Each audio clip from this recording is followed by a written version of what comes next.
I've just finished practice day at the Bend, the Kartdrome, and this is going to be a big weekend because we've got the V8s on the main track. That's a huge event in Australia, and we are out here having our own meet on the kart track. And I've never driven here before. It's a really technical track. It's a fast track, but there's a few really tricky corners, and yeah, it's been a long day.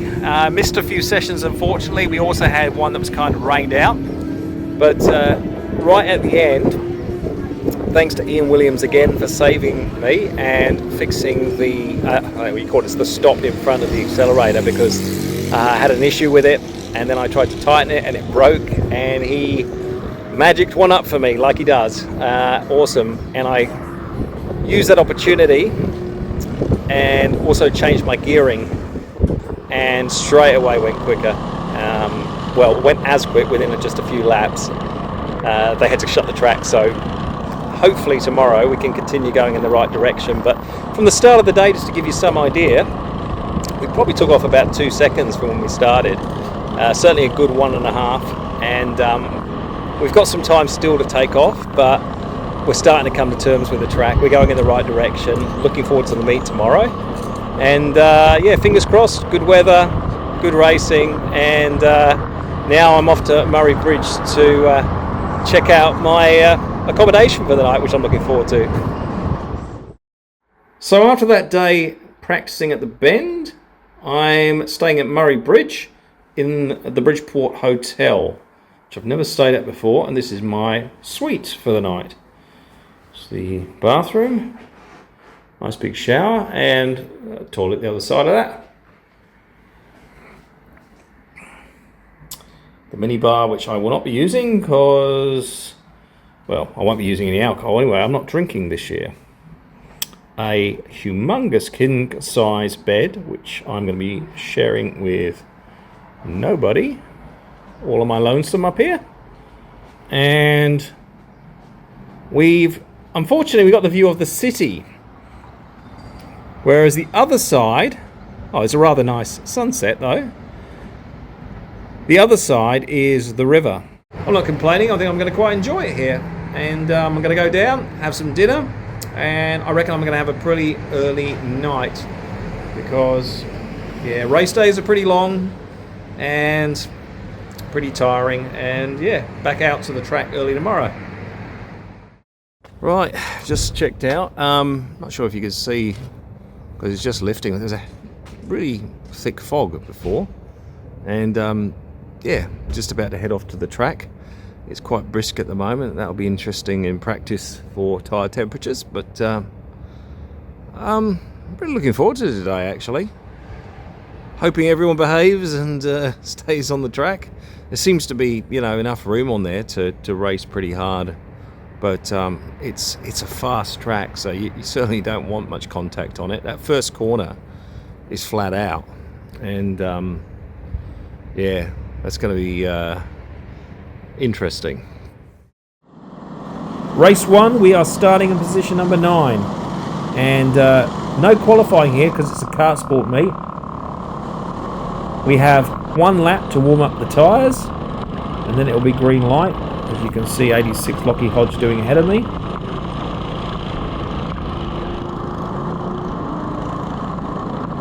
Just moving around to the start now. 36 Daniel Bowden, always a fast pedaler in front. Green light. It's going to get very busy at the first corner by the looks. Is anyone going to be really brave? Ooh, 95 Aidan Grigg right down the middle. That was aggressive. He's got good pace this weekend, so obviously he's trying to move forward very early. That was not our best start. So we really need to try and get it together, just to keep these tyres nice and warm and stay on the rear end of this group. Last corner we getting totally ambushed here. This wasn't planned at all. And now we've got to just, well, our race has become one of salvage here. It's just to get something out of nothing. And there's a group in front of me, all of which I'm reasonably confident we got more pace than. So just let's keep it tidy and set about the job in hand. Number 16, Colin Williams, is first on the list. don't want to leave this too late, or we're going to get dropped by the others. So this series of right-handers here, fairly fast. Then we've got heavy braking opportunity to a left-hander, and we're going to take that opportunity down the inside. That was uncharacteristically late probably for myself, but we've got to make up the distance. So a few laps later, 96 is Adam Hartley. He's next on the list. He's having a look around, knows I'm there. Let's see if we can do this pass in a more orthodox manner on the main straight. And there we go.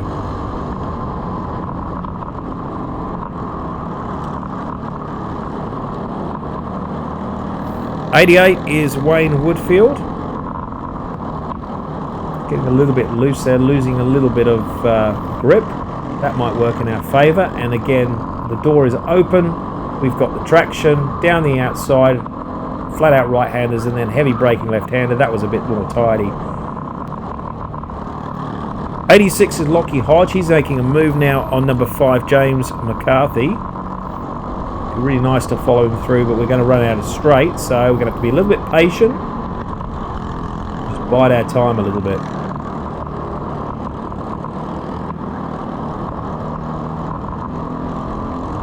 And again, these series of right-handers seems to be my happy hunting ground.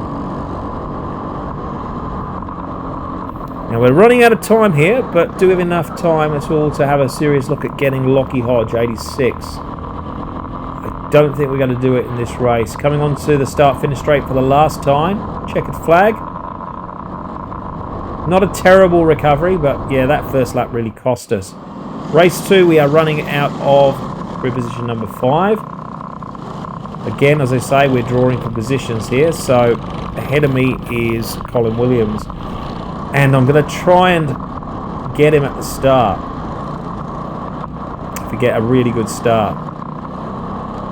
This could go either way. It could work for us or against us. Turning onto the start-finish straight, green light. And we're looking down the inside. I know I've got Bowden right behind me at this point. He won't let these opportunities go to waste. I'm having to back out. That could get rather expensive. And on the outside, 83 Blake Dewey, I believe it is.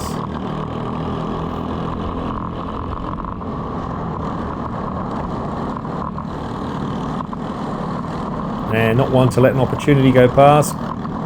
There's Daniel Bowden as well. It's not the end of the world. All these guys, or most of these guys in front have some pretty good pace. So if we can stay with them, we're actually going to get carried away from the rest of the field and have a slightly better result, hopefully. We also get a good opportunity to see some of their racing.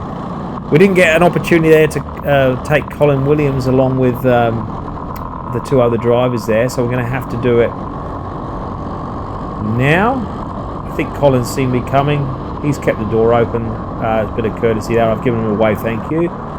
And let's just see if we can get onto Blake here, who's racing pretty hard with... that's a familiar number, isn't it? Lockie Hodge, 86 from the last race. And if you just look past Lockie, you'll see Blake getting into a really good race here with Angus Oak. And Blake has the inside line here. He takes Angus, as I understand it. Yep, there he goes, but he goes a little bit deep. Tight a line to the left-hander, loses momentum. And this is going to cost him on the main straight. So Angus, seeing on his rear bumper, lines him up, and bang, there you go. Thank you very much. So Blake's got to do it all again. Meanwhile, we're watching this and going, you know, we could get an opportunity to get all 4 of them if we get all 3 of them, rather, if we get lucky. So, want to give them a little bit of space, so not to get involved in an accident, but at the same time, we want to be close enough to be opportunistic if it happens. Blake looking pretty hard there.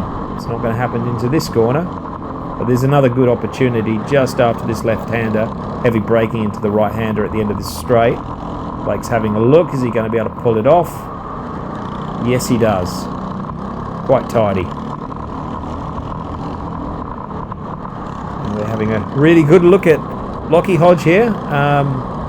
Pretty sure he knows we're there, but we're running out of laps again, and This, I think, is the last lap. Right on his rear bumper. Yep, I'm here. You might just get away with it. Bit of aero there from Lockie, and checkered flag. That was a little bit better. Not quite as terrible as race 1. So after 2 races, we don't have terrible pace.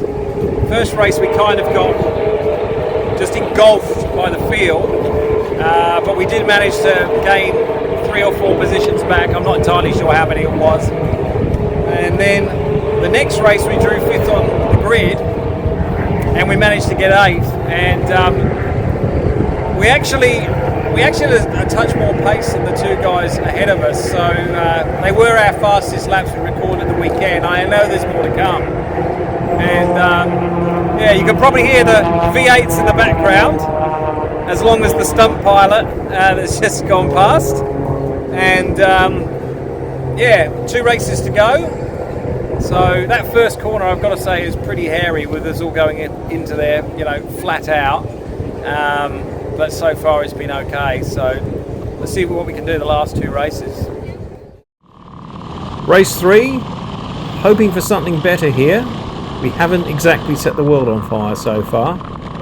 Unfortunately, due to lack of points, we are starting back pretty far in the field. So let's see what we can do. Ahead of us at the moment, number 37, Anthony Polvino, and in front of him, a bit of deja vu, that's Lockie Hodge. And we're directly behind Lockie Hodge at the start. Onto the start, finish straight, green light, and away we go. We've actually got a pretty good run here, so is Lockie by the looks, going up on the outside.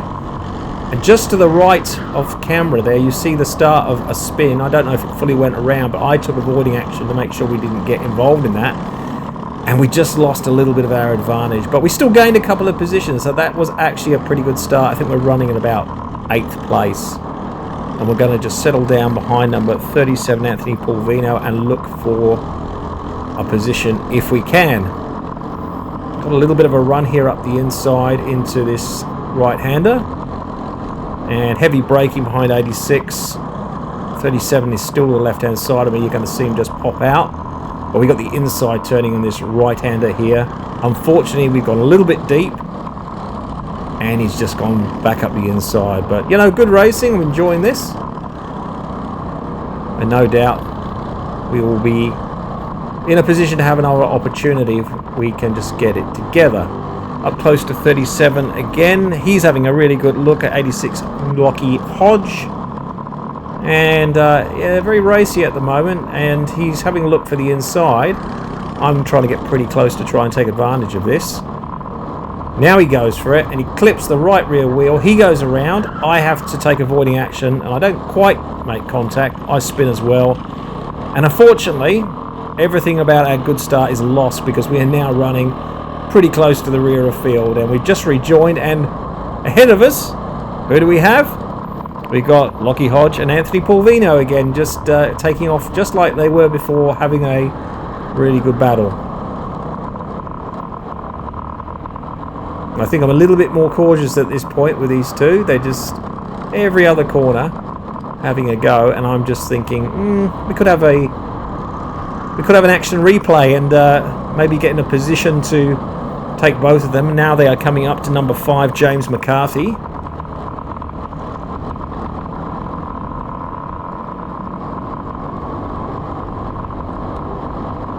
Not quite there yet, but having a look, no doubt, to make a move pretty soon.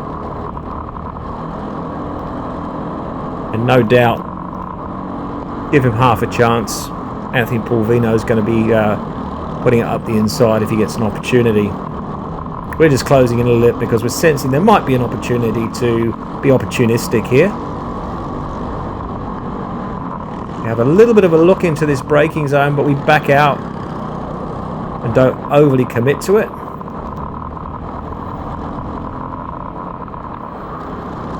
It really is on between these two, isn't it? Getting up nice and close. Could be a little bit of an opportunity there. I would find it being a little bit more aggressive, but it didn't pay out. And instead we're going to be just taking a conservative move on number 5 James McCarthy on the main straight. And again, we're up to the back of these two. Now, I'd say we're running out of laps here, and you know, as far as placing anywhere in the field, that opportunity was lost when these two took each other out. Here they are again. Number 86 just touches a 37. Anthony Polvino goes off the track and comes back on. It was a pretty frenetic race between the two of them. Now we're going across onto the start-finish straight for checkered flag. No more positions to be gained. Well, that didn't exactly go according to plan.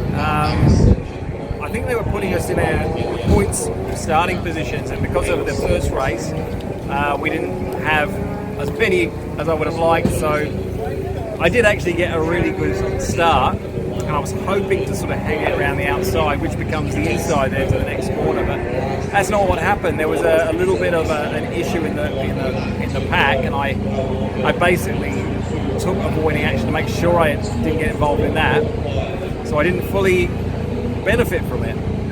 And then I ended up in this, following this battle, and unfortunately they took each other out, or one of them took the other one out.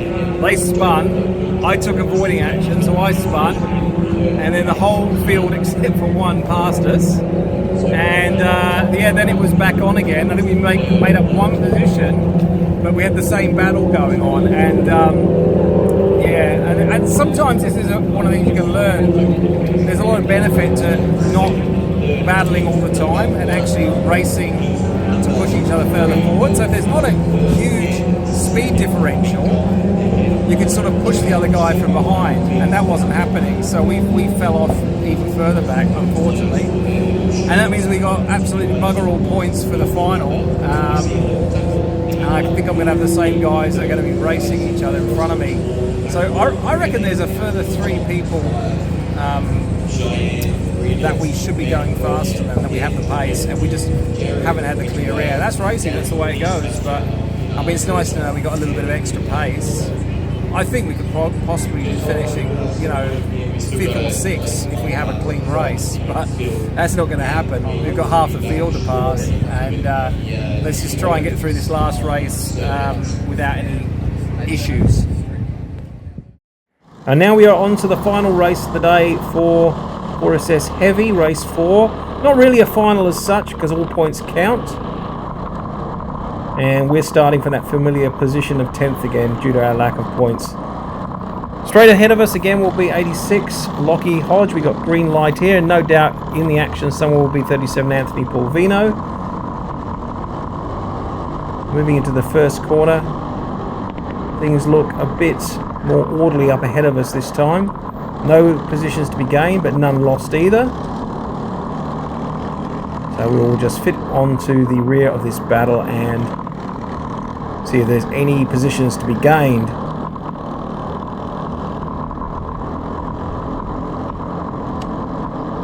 '86 looking up for a move down the inside, and he gets it.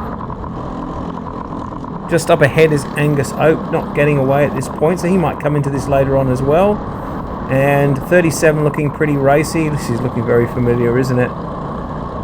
Going on to the start-finish straight.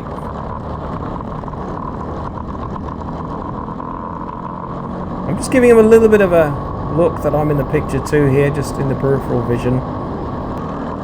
See, they start driving defensively and there's an opportunity to be made. Now what's happened here is 86 has gone a little bit wide, and that's given 37 the opportunity just to go up the inside. Yours truly did not benefit from that in any way, but we're having a right old battle here, looking for one side, then the other, and we are starting to run out of laps, but it's been a pretty good day. It's been good fun. I've enjoyed it. We haven't exactly overperformed, but I've really enjoyed driving on this track, and I do believe that 37 might have got another position just up ahead of us. There we go, ladies and gentlemen, checkered flag. And that brings to the end racing for 4SS Heavy at this meet. So that's it, guys. 4th race. We did okay. you know, we stayed up with the group we were racing with. We had a little bit more pace than them actually, but we had it in the wrong places. It's really good under the first half of the corner, like braking for the corners. We were doing really well there. On the straight, we were like just a little bit, you know, shy of the pace I would have liked. And I'm just trying to work out how we can improve that. And you know, I've really enjoyed the meet. It would be nice to be a few places further forward, but you know, no damage, no injuries, smiles all round, and yeah, it's been good coming out here. I'm quite happy with how we came to terms with the Bend in 2 days. Certainly enjoyed driving on the track. Now we just need to sort of fine tune it a bit and get a little bit more pace. And we're about to head off to have a little bit of a look at the top 10 shootout for the V8s, which you will be able to see from here. That's about to start in a few minutes. Is Cam Hill going to be able to grab a pole position? And if that were the case, it would be his first in his career. What a nail-biter this Boost Mobile Top 10 shootout is turning out to be. Hill is the target at the moment. Faster in sector 1. He's all but line ball in sector 2, and he comes up to greet the flag to complete the lap. Is he going to be able to throw a punch? And he has. He has done a 1 minute 48.65. He now goes to the provisional top. It is tight at the showbiz end of this field at the moment.